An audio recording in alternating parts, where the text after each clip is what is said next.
Hello, welcome back. It's Mrs. Thompson again. Today's lesson is on absolute value. In particular, we're going to be solving absolute value equations and inequalities. We're going to talk about what an absolute value actually is and what that means when we're solving an equation. So let's just talk about absolute value first. So let's put 0 on the number line. Okay, so absolute value is the distance from 0. So let's say this is x. Then this distance is the absolute value of x. Now that's to the right of 0. So that means I could also go to the left of 0. So direction can go either way. So that would put this over at negative x. So if I simply take, the absolute value of x equals 5, that means x could either be 5 or negative 5. So these equations will have two different solutions. So let's solve one of these. If they have two solutions, we're going to start by writing the two possibles. So that means 2x plus 3 could equal 8. So what's inside here could be positive and could be to the right of 0. Or the 2x plus 3 could be negative and be to the left, and that means it equals negative 8. And then I solve both parts. So I'm going to subtract 3, and I get 2x equals 5, and that means x equals 5 halves. Over here, I do the same thing. I'm going to subtract 3, but now I get 2x equals negative 11, so x equals negative 11 halves. So my solution set includes both of those values. Okay, so I have two answers. All right, now you can check your work by simply taking and plugging the 5 halves in. And what you find is that does equal 8. And then you can plug in the negative 11 halves, and you'll find that that equals 8 as well. Okay, so let's take a look at our second example over here. So again, I'm going to have to get the absolute value by itself first. So I get 4x minus 2 is equal to 2. Now I bring it out of the absolute value, and either I'm to the right and I'm positive 2, or I'm to the left and I'm negative 2. So we solve each of these things. So I add 2, and I get 4x equals 4, so x is 1. I add 2, and I get 4x equals 0, which means x is 0. So my solution set is both of those values. Again, two solutions, because I can be to the right or I can be to the left. Okay. All right, now this equation has an absolute value on both sides. Okay, so the 2x plus 1 could be over here, or the 2x minus 1, or the 2x minus 1 could be over here, which would be the opposite of 2x minus 1, right? So I could get it to the left and the right. The same thing with the 3x plus 4. So either they are both over on the right, which means they're equal to each other,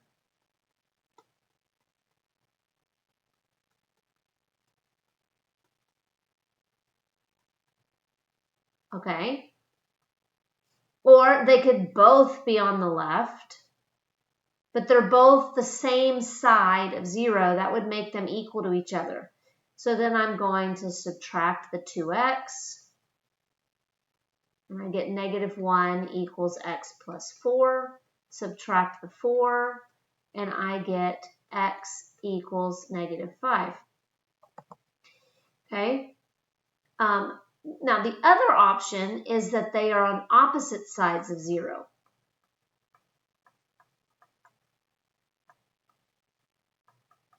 Okay? So one is positive and the other is negative. So that means the 2x minus 1 is going to equal the opposite of 3x plus 4.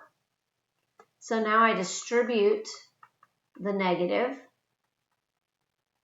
And then I can solve the equation. So I'm going to add the 3x. And I get 5x minus 1 equals negative 4. And then I add the 1.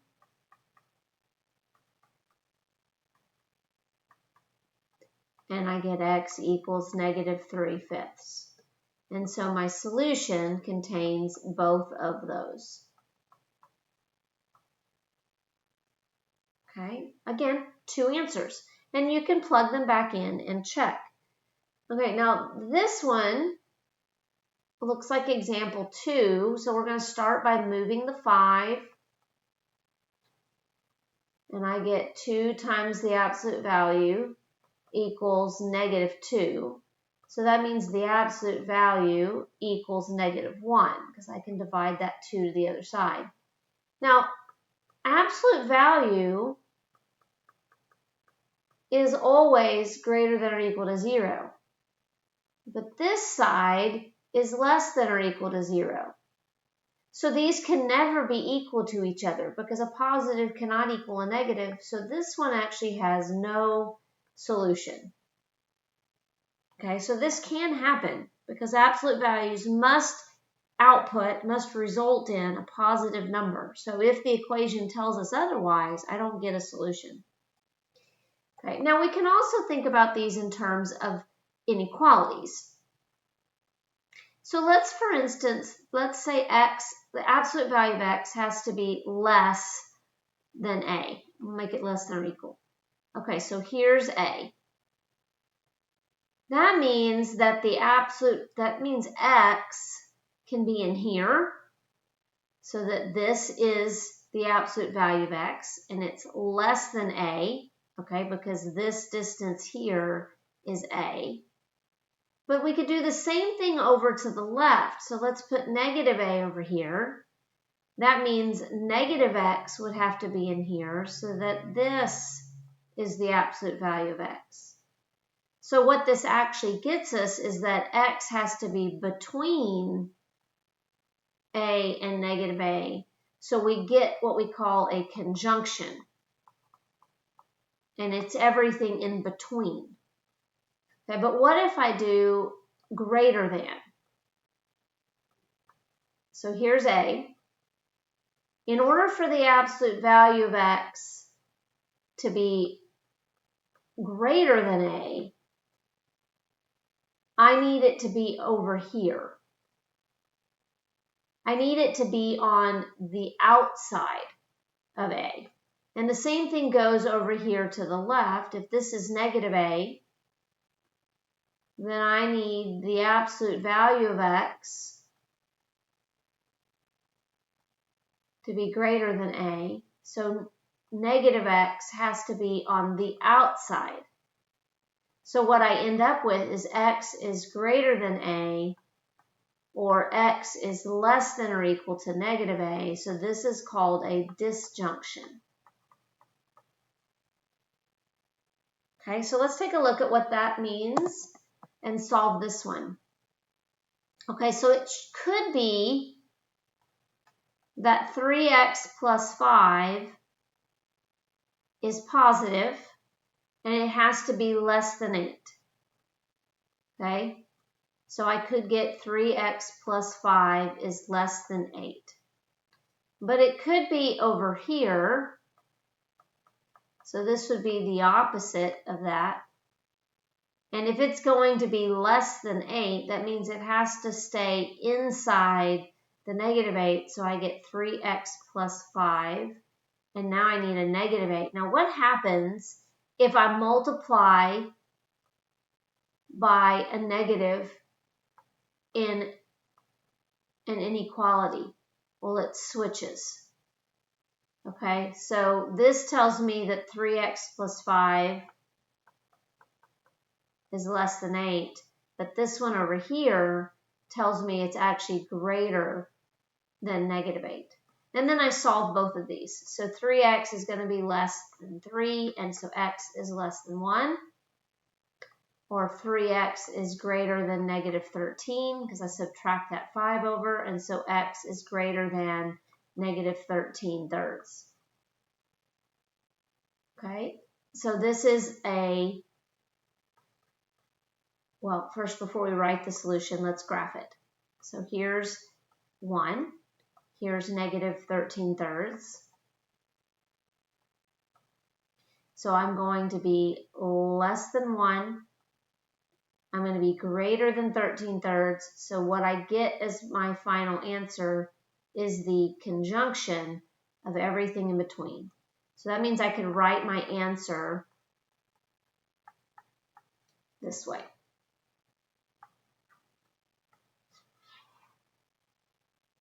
Okay, let's do another one. Now this is a greater than, which means I'm going to be on the outside. Oops, sorry about that. On the outside of 6 and negative 6. So 4x minus 1 can be greater than or equal to 6. Or 4x minus 1 can be less than or equal to negative 6. So when I solve this, I get 4x greater than or equal to 7. So x is greater than or equal to 7/4. Or doing the same process, so here on the second option, I get x less than or equal to negative 5/4. So let's graph this. Here's 0. Here's negative 5/4. Here's 7/4. I want to be greater than or equal to 7/4 and less than or equal to negative 5/4. So this is a disjunction. And so my solution has to be written as an or statement. X greater than 7/4, greater than or equal to, or x less than or equal to negative 5/4. You can write these as intervals. So from negative infinity to negative 5/4. And we'll put a square bracket joined with 7/4 to infinity if you prefer interval notation. Okay, let's do one more. So again, I'm going to go ahead and divide the 3 across first. So x minus 1 in the absolute value is going to be greater than negative 2. So this means that x minus 1 is greater than negative 2. Or x minus 1 is going to be less than a positive 2. Okay, so here I get x greater than negative 1, and I get x less than 3. Now let's take a look at what this means on the number line. Okay, so if I want to be greater than negative 1, I'm coming this way. If I want to be less than 3, I'm coming this way. But notice this was a greater than, which meant this was a disjunction. Right? So what's happening here? So, well, first of all, this absolute value of x minus 1 has to be greater than 0 all the time, right? This is true because absolute values are always positive. Well, is a positive greater than a negative? Yes, so this is always true. So my answer for this one is actually all reals. So this is an identity, basically. It will be true regardless of what x is. So you could do just negative infinity to infinity. Okay, last one. Here, again, absolute value has to be positive. So can a positive be less than a negative? This is our question. Well, no, it cannot. Okay, so let's see what happens if I try to solve it. I'd get x minus 1 is less than negative 2. Or x minus 1 would be greater than a positive 2 if I flip the inequality and flip the sign. So this tells me x is less than negative 1, or x is greater than 3, so here's -1, and here's 3. I need to be less than this way, and I need to be greater than this way. But this is a conjunction, which means this is not an or, but an and. And so I don't have anything in common. And statements require overlap.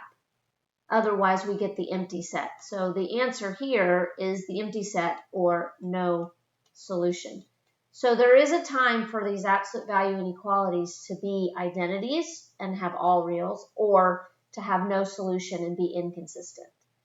Okay, so hopefully this gives you a little bit of an idea of what absolute value equations and inequalities look like, and gives you an idea of how to solve them. So hopefully you'll join me next time. And if you're in class tomorrow, I'll see you. We'll go through some of this some more and get some good practice at it. See you next time.